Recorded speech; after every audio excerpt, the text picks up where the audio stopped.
Welcome to the RFP Success Show with host Lisa Rehurik, the #1 sought-after authority on RFP success.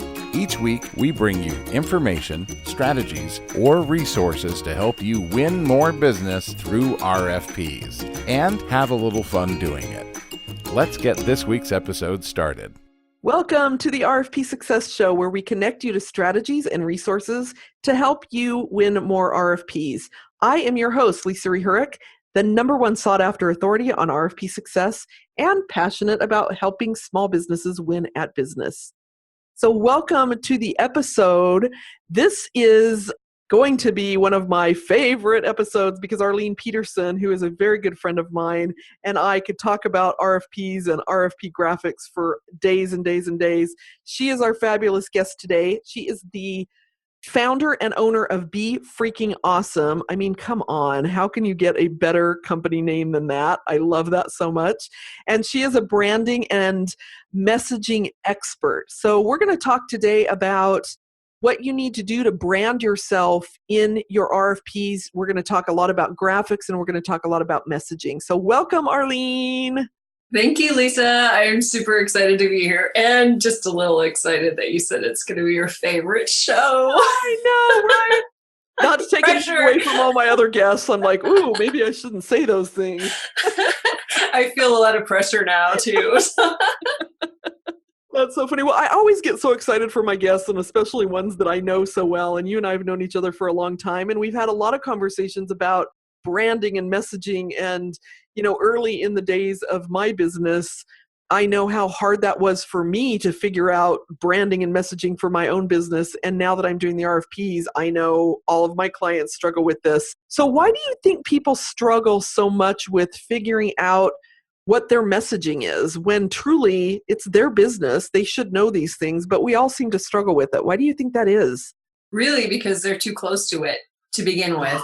If you think about it, we all have our experience. We all have things that happen in our business, and we tend to remember the bad things, but we never really look at the holistic world of our business, and we actually just can't see what it is from the inside. Yeah, that's so true. You know, what's that quote by Les Brown? You can't see the picture when you're inside the frame. Mm-hmm. So true, right? And totally. We need other people to help us. That's why you are so fabulous and why you're so freaking awesome. I got to say that as much as I can because I love the name of that company so much. It is. But yes, we need that reflection. And a lot of businesses don't spend the time. And this is the thing that I do with my clients to begin with, is we lay it all on the table, what you actually do. And, you know, all the benefits and results and like all these pieces, your story, you got to put that all out there. And so many businesses are so busy doing business and trying to get more business that they don't actually look inside. And that is where you find the real juice that will win you more business, for sure. Yeah, and I think what's important there to note too is in that quote from Les Brown and what you said about you can't see it because you're so close to it. I think a lot of times we do need somebody else to help us pull that out. We know the information. It's in our head somewhere, right?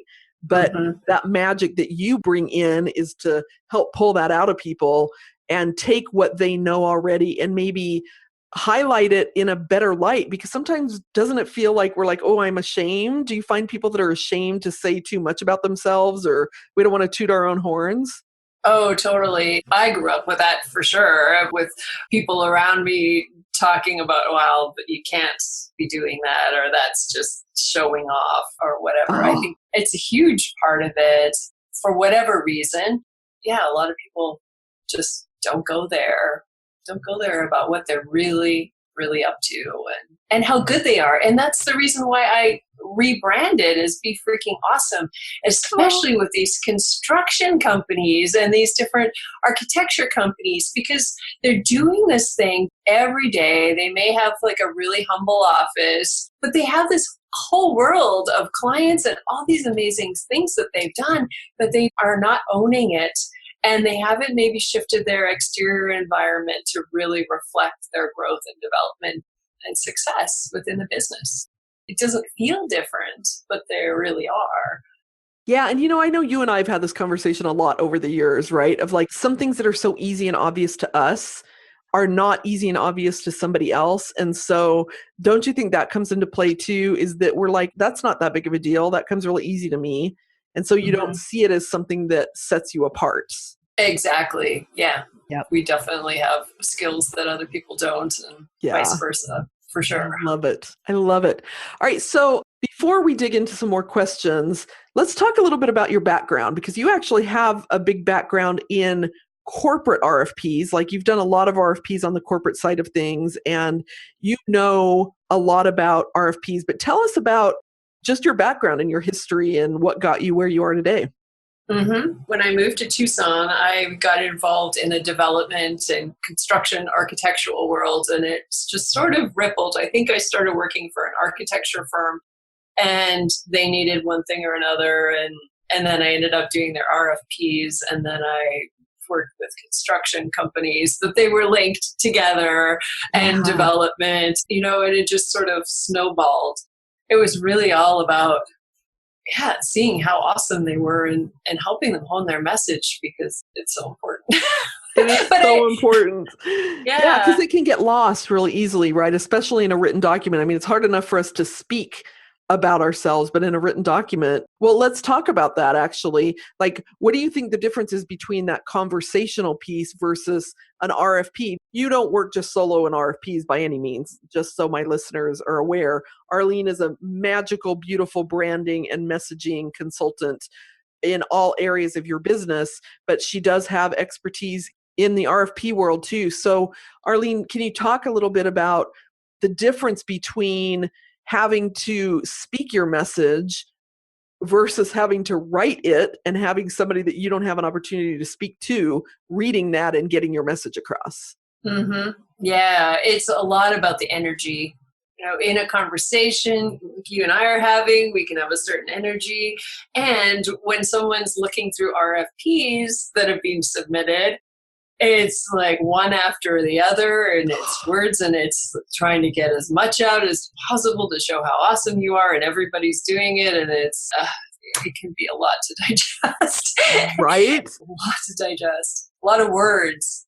A lot of words in RFPs. Too many words. Yeah. So how can we take those words and incorporate, because you're such a graphic master also, where do we find that balance between the words and the graphics? One thing that I would suggest is treat your RFPs like a magazine. And if you notice in magazines, there's white space, there's really nice images, and there's call outs. There's some sort of a main message. Whatever page you're looking at needs to have like a gut punch, or whatever you want to call it. It needs to have some sort of main message that you want to get across. And that can convey the energy of what you're up to and what your company culture is like. There shouldn't be any speed bumps that would have people derailed when they look at your website, to your RFP, that kind of thing. It just needs to be cohesive and that same sort of energy. Yeah, no, I love that you're talking about energy, because whoever thinks of that, right? Especially if we're thinking about really dry government RFPs that we're responding to, and people are like, well, we don't want it to be too flashy, but there's still an energy behind it, right? Even if it's not going to be this glossy corporate magazine-esque response, there's still an energy that's going to come through, wouldn't you say? You're people doing business with people. Yeah. And you want to be able to show your personality, even in a subtle way, but make sure it's there, because it is. That creates the illusion of being known.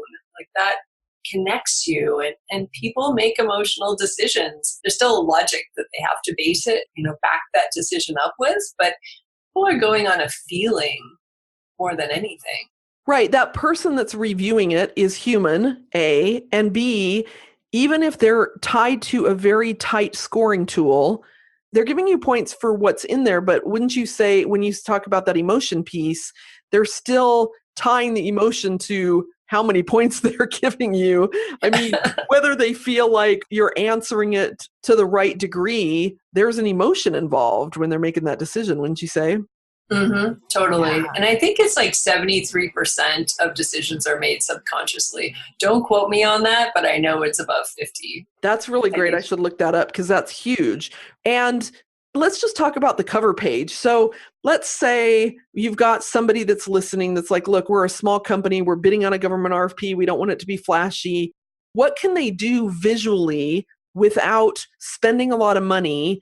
What can they do to really get that first impression across so that they can get that 73% or whatever it is, right? What would you say to that person who's listening? I would say go to someplace like iStock Photo or get a high quality image, even if it's, you need it to be more subtle. My covers for RFPs were always bright. It's just, they just stand out. It's one of my things, my secret sauce, that I can't help it but add a lot of color to whatever project, because color, and especially in branding, is 80% of brand recognition. Really? Yeah. Well, yeah, if 80%. You think about like Tiffany Blue, and there's a lot of brands out there that, that's very 80%. That's a huge percentage. Yeah. So color is really important. So even if you were to make sure your cover matched exactly your branding colors, make sure your logo is nice and crisp, hire somebody on Fiverr or whatever, or find someone that's good that will have that. Or Arlene. Oh yeah, you can hire me too. Happy to do that. Yep. Yeah, make sure that everything is like crisp and beautiful on the cover to begin with. And I always did mine laminated covers, nice. And then spiral bound the proposals. I don't know what other things that happen out there, but yeah, spiral bound's really good. In the government proposals, a lot of times they'll tell you you've got to have a 3-ring binder or whatever, but you can still have a really great cover page. And that's that first impression. Like, hello, people, that's that first impression. And I have a lot of people that'll say, well, it's a government proposal. They don't want a lot of flashy. Well, they don't. So, there's a balance there, but they still are people. They still want personality. So I love that suggestion to start out with that cover page and do what you can there. Mm-hmm. Yeah, and it's a great way to establish a theme. Like, for example, I did a lot of school proposals, government for elementary schools or high schools, and I remember one that had this kind of like cool chameleon frog on a book, or it was something that had to do with some sort of elementary school reference. And so I used that on the cover, and then I had little snippets that carried through the rest of the document. So there was a bit of a theme or fun. Of course, that's not government dry kind of No, thing, but we still got people. Yeah, we still got listeners that are responding to corporate proposals too. So for the listeners, for sure, we understand there's a difference, right, between the corporate responses and the government responses. But just because it's government doesn't mean it has to be so dry. School districts, it's not like a government agency per se, but I would imagine that the teachers who have a lot of creativity are the administrators, right? People that have been in education or have been teachers themselves, and they're looking for, they want personality too. Come on. It doesn't matter who they work for. So I love that idea, because I could also see how people are like, remember the frog over your company name. And that's not necessarily a bad thing, because if you can get something to resonate with them, right, that's important. Right? Yeah. And it could be for anything, it doesn't have to be quite as bold of a icon as a frog, but it could be any image and carrying that sort of theme throughout. And maybe it's a certain metaphor, you're comparing your business to, I don't even know, let's just say a rescue, like some sort of first aid kit. But, look at about the different components of the first aid kit throughout the proposal and be able to put those in different places. And maybe not the best example, but unpack the metaphor. Yeah, and I think it's a great example because it's a visual that we can picture, right? And when we're dealing with corporate proposals, you've got to get creative. Everybody's going to bring in their A game much more in the corporate proposals than they are on the government proposals. Sad to say, but that's just the way of the world, because the government doesn't want that stuff most of the time. The requirements are, please don't put a lot of fluff, not a lot of graphics, all of that. But those corporate proposals, man, you got to pull out all the punches, and coming up with a theme is a wonderful idea. So that's a good ninja trick, is to come up with a theme that you can carry throughout the entire thing visually and in written word as well. Yeah. To elaborate on that too, we were talking about the messages and call outs and that sort of thing. a great way to sprinkle within your proposal is to actually, look at those objections. What objections are they going to have? And to be able to answer those really succinctly by having headers that call out and say how you do it or how you address that particular thing, or client testimonials to support that objection, to be able to have someone who's reading it look through it and say, oh, okay, well, they know how to handle that. Check, check, check, check. Yeah. And then don't you think too, there's like a little bit of psychology, and we talked about this a little bit, but there's this little psychology of if they like you from the beginning, they're going to cut you a couple little breaks throughout, or they're going to give you a little bit more credit than they might otherwise give you, right? Yeah, you want to get that first yes somehow. Somehow, right? If you don't get it by the first impression, then it's a lot harder. It's a bit of an uphill sell if they're not impressed from the start. From the get-go. Well, it's interesting that you brought that up because Arlene is one of my expert contributors to the RFP Success book. So if you've picked up the book, you are probably familiar with Arlene. She wrote a piece in there. And I wanted to touch on that because in the book chapter, you talk about calling out your disadvantage. And you were kind of just elaborating on that. But can you go a little bit deeper with that? What do you mean by calling out your disadvantage? It's really talking about the elephant in the room. If you're a smaller company and you're bidding on a project with much larger companies with bigger sets of resources, and we need to be able to talk about how you're going to actually navigate that disadvantage or concern that those clients are going to have. So you really need to address it head on and say how we've done that and show proof from other projects on how you navigated that. Testimonials for sure are awesome in that. Yeah, your particular philosophy and how you manage that and how long you've been managing it. And so to really put their mind at ease and kill that shadow of doubt. Yes. And I love that so much too, because a lot of times we as business owners will say, well, I'm just not big enough, or I don't have the financial resources. But it's true. Just flip that around into what is the advantage of that? Like call out the disadvantage, but then back it up with the advantage of not being a big firm, because there's a lot of those advantages. I loved that part of the book that you wrote because it's such a key thing that I think people are afraid of and they shy away from talking about, but it's much more powerful if you just call it out.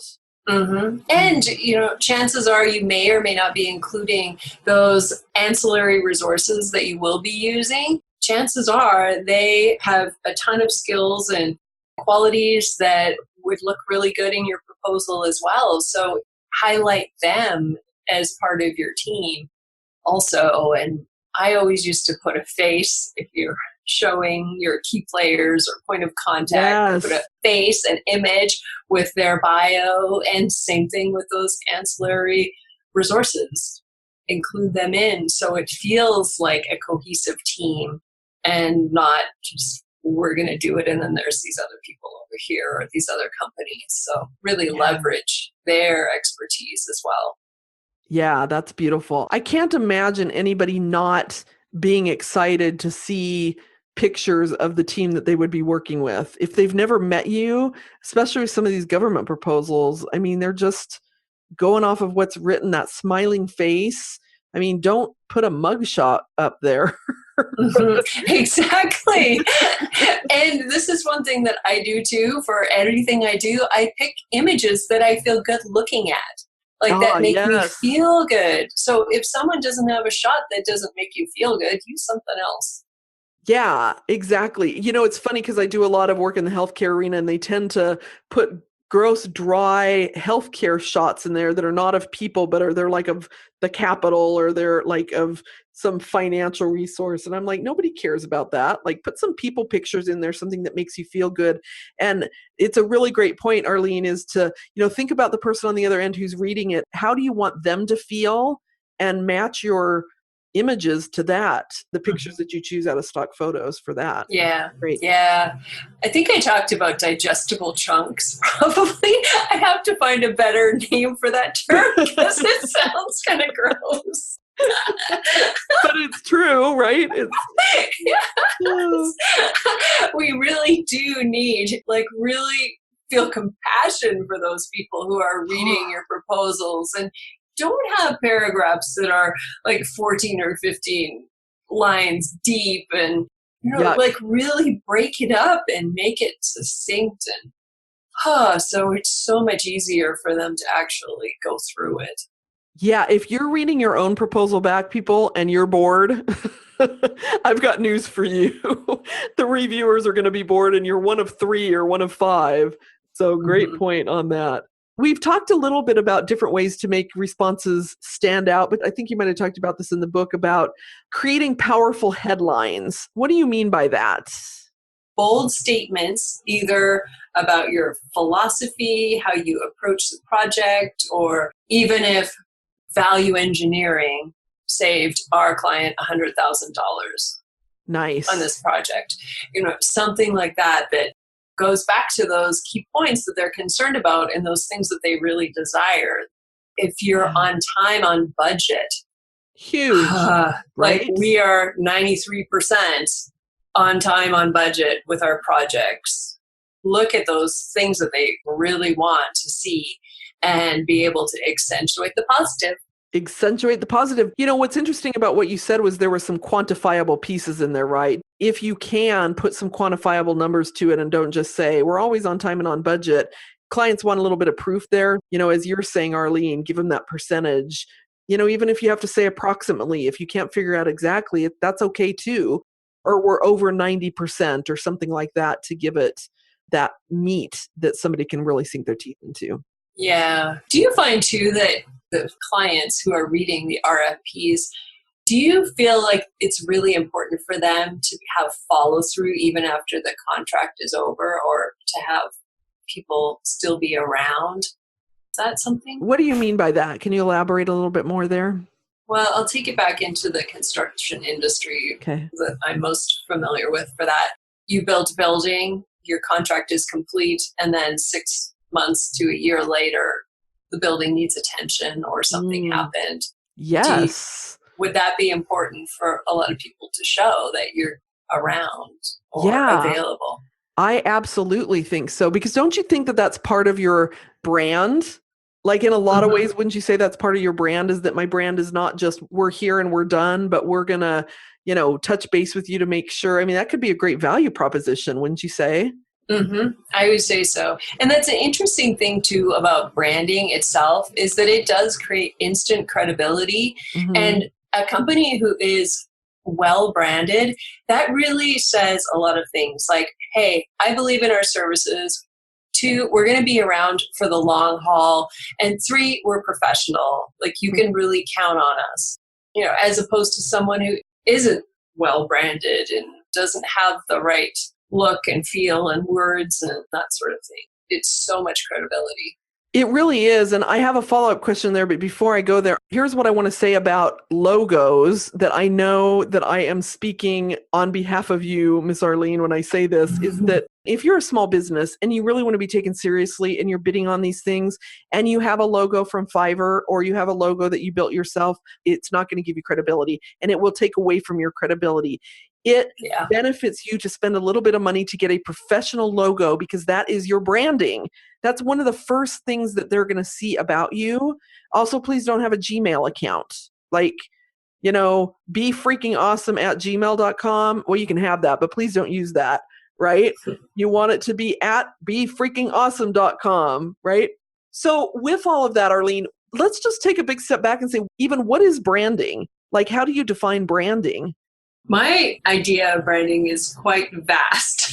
Yeah. And just to follow up on what you said too, it's like, yes, you're not fooling anyone if you're using a homemade logo or a Fiverr. Like you just aren't. Sorry. But branding for me, it's like anything from that visual look and feel of your logo to your website, your particular colors that you choose to use, even the way the photos look. Some may have some filters or some may be grungy if you're into that or whatever. That's part of it. It's also what you offer. If you're offering a high-end service or a lower-end discount thing, that's part of your brand and perceived value in the marketplace. Pricing/packages, what you're charging.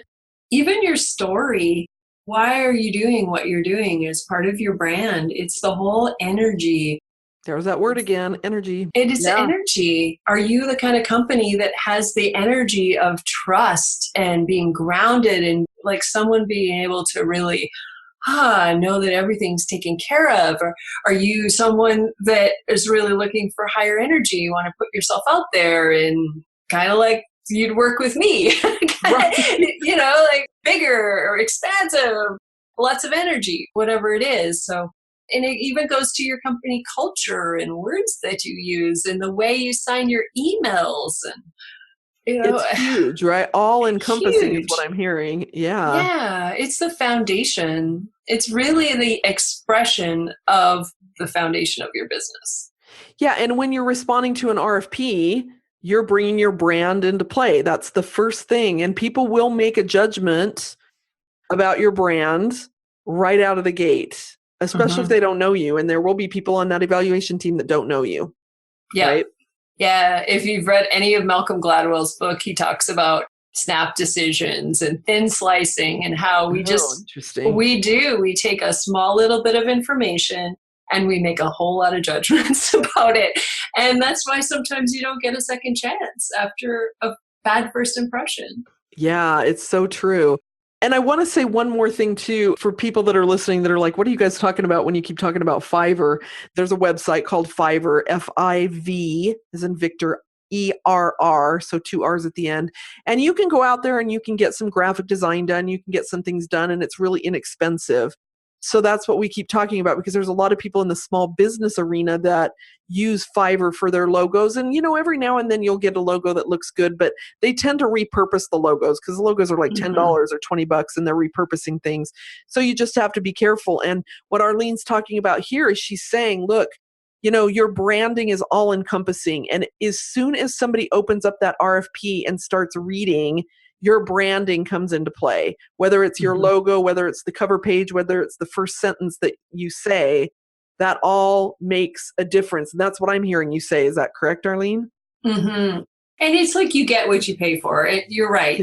Going to some of those online resources, you're going to get something really generic that chances are other people have seen before. It may not be the right expression, the match of your energy to your brand. The more congruent everything is, the more powerful it will be and compelling. And confident too, wouldn't you say? Like powerful and confident. And when we're talking about small businesses that are like, okay, well, we're trying to compete with maybe large businesses going into some of these opportunities, you don't want to support the fact that they're afraid to hire you as a small business. You want to look like you're a serious business. And wouldn't that solid, good branding better support that? Oh, totally. And I see it as you buy the best shoes you can possibly buy. It's really important because that's a foundational piece too. But it's okay to stretch a little, especially creating those foundational pieces because they're modular. If you're doing one RFP, chances are you're doing 10 RFPs or 50 or whatever. So if you invest a little on the front end and really get it right, then it's like IKEA furniture. Oh, you can just put this here and this here and it all works. I love that IKEA furniture. Yeah, cost effective. You'll end up spending less if you invest in the beginning. Yeah, because you'll probably win more, number one. Oh, I love it. I love it. All right. So one of my favorite questions to ask is, what are some of the big no-nos or the big mistakes that you've made or that you've seen other people make when it comes to responding to RFPs? Where do I start? Well, we're talking about repurposing things, right? And thinking, and there's always a really tight deadline for RFPs. And it can be really stressful. And if you are adrenaline junkies, it could be kind of a rush to be pushing things to the very, very end. So I would never do that. Oh, me neither. Never. Yeah, this hasn't happened to us, but I'm sure other people this has all happened. Yes.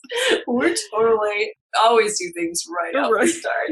I remember definitely times where it felt like the response was going to be a lot easier than it actually was because it looked like we could mine information from one RFP to the next, but then it doesn't work out that way. There's way more that needed to be done. And I've only done this once. And I do remember like so many times of like rushing and being at the printers and getting things bound and, handing them off to someone else to dash across town or to drive to Phoenix or whatever to hand them in.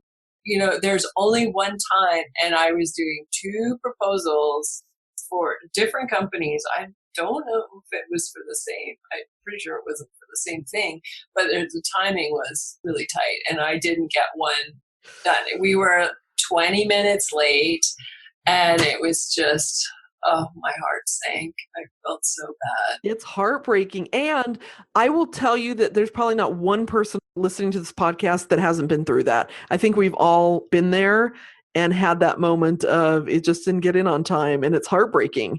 You put a lot of time and effort in, right? It is. Taking on an RFP, that's a big undertaking and a lot of energy from many stakeholders in the company. Plus, if you're hiring someone, it costs a lot. Plus the loss of the project itself. Yeah, definitely. Such good stuff.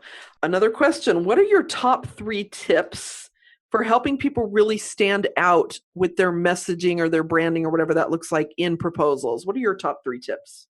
Have it well branded. Have your colors consistent. I guess this is kind of under one. So I just That's okay. It's a big one, but we'll take it. Yeah, those digestible chunks. Like really have things organized like a magazine with your colors and really easy to read. So that would be the first. To really stand out, toot your horn. Don't be afraid to really own your accomplishments.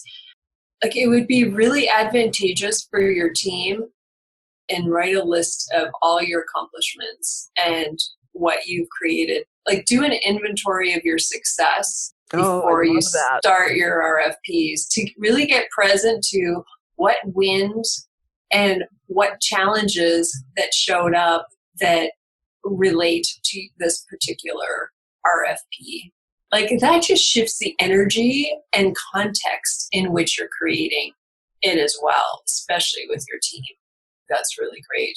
That's a great one too. Yeah. Okay. So digestible chunks and have that branding moving through, inventory of successes so that energy carries through. Love. Okay. Yeah. The last one I would say is high quality photos. Yes. And the photos and the branding, it's really important because we see over 2,000 brands every single day. If you're in Tokyo or New York, it's up to 20,000. Oh, so we as just individual people, like not you meaning your company, but we. Yeah. We as people. Wow, 2,000? Holy crap. I know. It's pretty wild, isn't it? That's like a bar that we're judged upon. Aside from social media, we see a lot of professional photos, and when that photography is not right, it really takes the quality of your proposal down. If they're glossy images or well-lit photos, it goes a long, long way. People don't have to go out and get professional photos done. Like, it doesn't have to be of them necessarily. They can buy stock photos, right? Mm-hmm. Yeah, I go to Big Stock, iStock. There's even, I'll share with you a bunch of free sites that have free photos that you can use. Some of them are a little funky, but it may take a little while to find find what you want on those particular ones. But really, it's not that expensive to buy stock photos. No, not at all. And it's worth it. Again, as you said earlier, you get what you pay for. So invest in some of them and you can reuse them. You're not bidding on the same state or company over and over and over. So if you're using the same photos from one proposal to another, that would work. Like, wouldn't you say maybe every year replenish your stock photos, but you should probably be okay in a year using some of the same ones, right? Totally. And I reused a lot. And it just depends on the proposal too. You may want to look at their brand and kind of get a sense of what they're like and what their company culture is like and reflect that in your images that you choose. Ooh, that's a really great idea. That's a ninja trick right there. It's totally ninja. It's kind of like, if we were standing face to face and you crossed your arms and stood a certain way, I would do that. It's called a mirror reflex. So there's something in our brain that would actually go, they get us. Yes. And that's what we want, right? We want them to feel like we get them and that we've got the right solution for them. So, Mm-hmm. this has been so good, as I knew it would be. And it's always fun to talk with you, my friend. All right. So how can they Likewise. get in touch with you if they want to learn more about you and your services, or they want to chat with you about how you might be able to support them in their RFP bids? The easiest way would be to go to befreakingawesome.com, and that's all spelled out properly. B as in boy, E as in Edward, freakingawesome.com. I love it. And Freaking, Freaking, her branding is amazing. And I will tell you that as soon as you go to her website, you'll be like, oh my gosh. When she talks so much about energy, you're going to feel the energy in all of the branding and the way that she brands herself. And if you go through and you look at any of her photos, you can tell that energy. You can feel that energy coming through. So you're going to really get a good grasp of what she means about energy. And I love that that theme carried throughout this conversation, because we don't talk about that a whole lot. I know I don't talk about that a whole lot. I talk about, don't be boring and have personality, but I think energy is such a beautiful word to encapsulate what we want to bring into that underlying current of an RFP response. So, yeah. And it's really about light too, like having lightness in your graphics, having light radiating onto what you're really awesome at, having just like, have it feel good to pick up your RFP. Yes, we don't want them to feel like this is going to be harder or heavy or arduous. You want them to feel light. And you guys, I tell you what, those little subconscious things that Arlene is so good at, and so good at bringing into branding and all of the graphics that she does, those underlying things that you can't touch and feel, but they're there, they will make a massive difference. So great. Totally. Arlene, thank you so much. I appreciate you being here, and I'm sure we'll have you on the show again in the future for more of your brilliance. But for now, any last words? Thank you. This has been just fun to geek out on proposals. I know, right? Not many people love to geek out on proposals, but we do. It's so competitive. Like, it is so cutthroat and competitive and intense. And so the work that you're doing is amazing and just making such a difference. So I'm really happy to support you and your community. Well, thank you. I appreciate that. And again, these tips that you've given us help take that competitiveness, like that helps make my listeners more competitive, which is exactly why I wanted to bring you on. So thank you. All right, everybody. Thank you for being here. You have been listening to the RFP Success Show with guest Arlene Pederson with Be Freaking Awesome. Join us next week for our next podcast, and please go subscribe in iTunes or Google Play or Stitcher. We'd love to have you subscribe to the podcast. Signing off. You have been listening to the RFP Success Show with RFP expert Lisa Reherik, author of the RFP Success book. If you haven't subscribed to the podcast yet, make sure you click the subscribe button so you don't miss a show. And thanks for spending time with us today.